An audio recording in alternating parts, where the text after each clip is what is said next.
El día de ayer leíamos con mucha atención una nueva investigación encabezada por la periodista Verónica Ayala, a quien me da mucho gusto saludar el día de hoy, de Mexicanos contra la Corrupción, y en donde pues hay dos cosas que yo no sé si ya no deberían de sorprendernos, Verónica: irregularidades en el Tren Maya y actos delictivos en donde está involucrado Hernán Bermúdez Requena. ¿De qué se trata? ¿Cómo estás? Me da mucho gusto saludarte y gracias por este tiempo. ¿Qué tal, Miguel? Un gusto estar contigo y con tu audiencia. Oye, ¿de qué se trata ahora? Mira, del Tren Maya ya hemos visto tantas cosas, que fue el negocio de muchos, la destrucción de la selva, algo que no sirve absolutamente nada, pero poco a poco vamos entendiendo por qué era tan importante para muchos funcionarios el Tren Maya, pues era una caja sin fondo. Sí, al parecer un negocio en el que también buscaron beneficio precisamente grupos criminales. Lo que hemos revelado en la última semana en Mexicanos contra la Corrupción y la Impunidad fue precisamente de cómo este grupo de la Barredora, donde los propios reportes de inteligencia militar señalan como uno de sus líderes al exsecretario de Seguridad Pública de Tabasco, a Hernán Bermúdez Requena, cómo este grupo participó en actividades delictivas. Particularmente destacamos dos: en actividades de huachicol en el puerto de Dos Bocas, Tabasco. ¿Por qué destacamos esto? Porque junto a este puerto es donde se estaba construyendo la refinería Olmeca, que es una de las obras principales del gobierno, de la administración anterior de López Obrador. Y también destacamos que había esta intención también de lucrar por parte de esta organización criminal con el Tren Maya. En el caso de Dos Bocas, básicamente lo que encontramos son reportes de inteligencia militar que señalan que había planes de esta organización criminal de extraer millones de litros de combustible de barcos que llegaban al puerto de Dos Bocas. Estos reportes son por ahí de 2021, que era cuando se estaba construyendo la refinería Olmeca, y detallan toda la participación de traficantes en esta operación para mover este combustible ilegal que venía de Estados Unidos y moverlo a través de pipas para su comercialización. ¿Cómo se liga esto con lo del Tren Maya? Pues resulta que también encontramos informes donde detallan los planes de esta organización de suministrar 180,000 litros semanales de diésel, de este diésel traído ilegalmente desde Estados Unidos, para trabajos del Tren Maya, particularmente en el tramo de Campeche.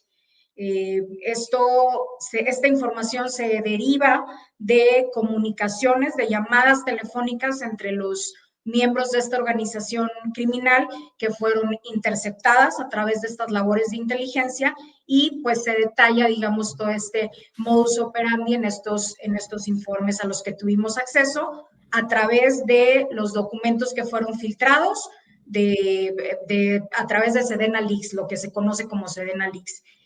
Esta fue el primer indicio, digamos, que tuvimos de alguna participación de este grupo criminal, de la Barredora, en cuestiones del Tren Maya.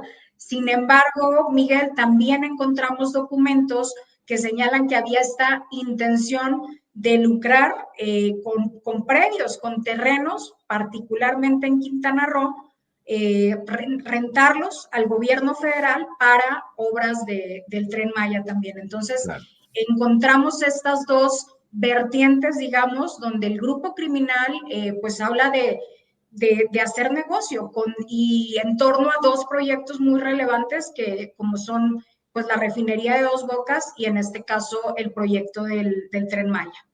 Yo ya tuve oportunidad de leer esta excelente investigación y análisis, Verónica, y hay una parte en donde aparece Raúl Bermúdez Arreola, que tenemos ahí precisamente ahorita en imagen, que si no me equivoco es familiar de Bermúdez Requena.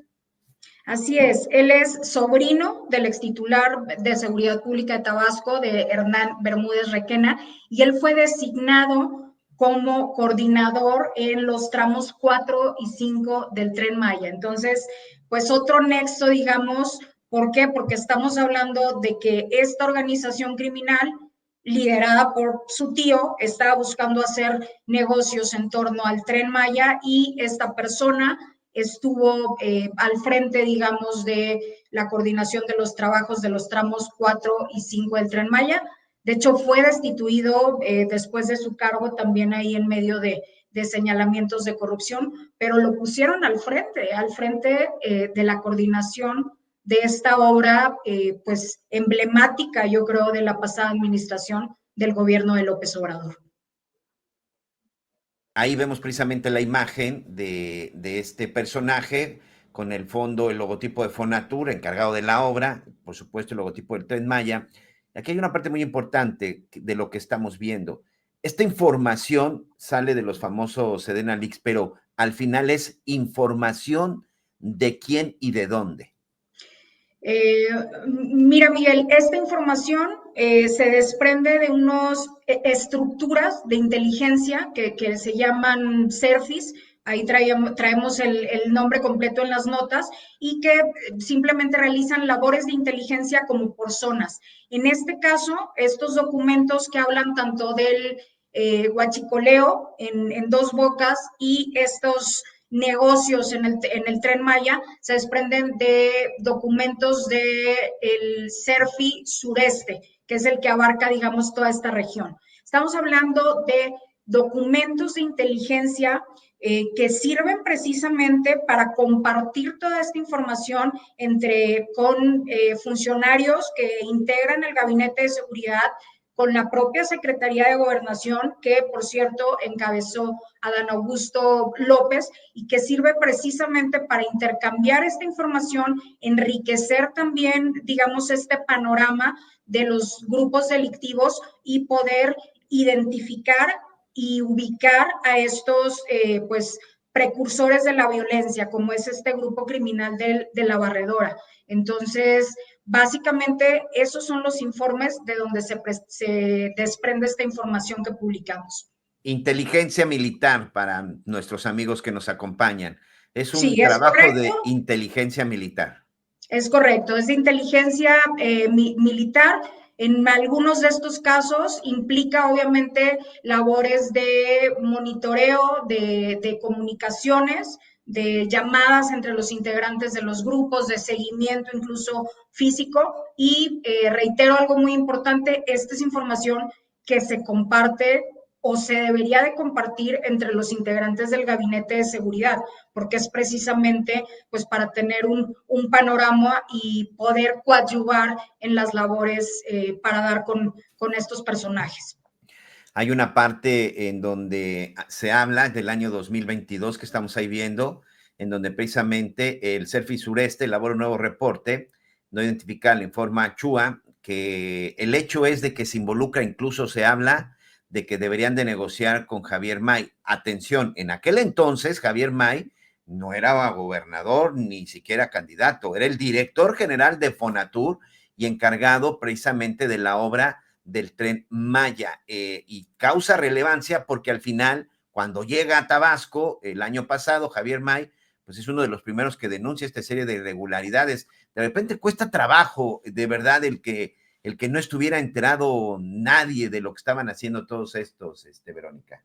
Sí, Miguel, resulta difícil de creer por dos cuestiones, porque estamos hablando de un estado muy relevante para el actual gobierno, para la 4T, el estado natal del expresidente López Obrador, que era gobernado por su brazo derecho, por Adán Augusto López.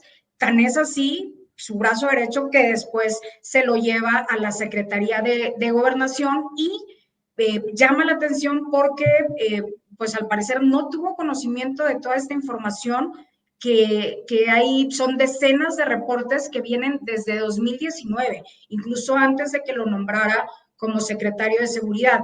Y ya estando fuera, digamos, del gobierno de Tabasco, pues estaba al frente de Segov, que finalmente es una área también toral en las cuestiones de seguridad y que tiene, digamos, una relación cercanísima con todas las instancias del Gabinete de Seguridad. Entonces, sí resulta difícil de creer que en todo este tiempo, porque fueron años de reportes y reportes señalando a este personaje, pues no haya tenido conocimiento de ello. Oye, y hay otro personaje que también de repente se nos escapa, pero pues que también es pieza importante, pieza importante porque también fue gobernador, Carlos Merino, y hoy en la Sí. posición en la que está. Es correcto, es correcto. Es un punto que hay que destacar que Hernán Bermúdez Requena se mantuvo en este cargo, tengo entendido, hasta enero del 2024. Entonces, no solamente estuvo mientras el gobierno era encabezado por Adán Augusto López, sino también por esta persona que se quedó a cargo posteriormente. Muy bien, pues ahí está. Y invitar a nuestros amigos para que revisen y vean toda esta investigación muy interesante, muy detallada, a través de la página de Mexicanos contra la Corrupción. Pero de repente hay cosas, Verónica, que uno no entiende. Ahí está la denuncia, ahí están las pruebas. Lo dijo el ejército. Yo tengo dos preguntas. Evidentemente, no sé si tú tienes la respuesta. Si desde el 2019 el ejército ya tenía todos estos antecedentes y estas pruebas, ¿por qué no actuó y por qué no se hizo nada?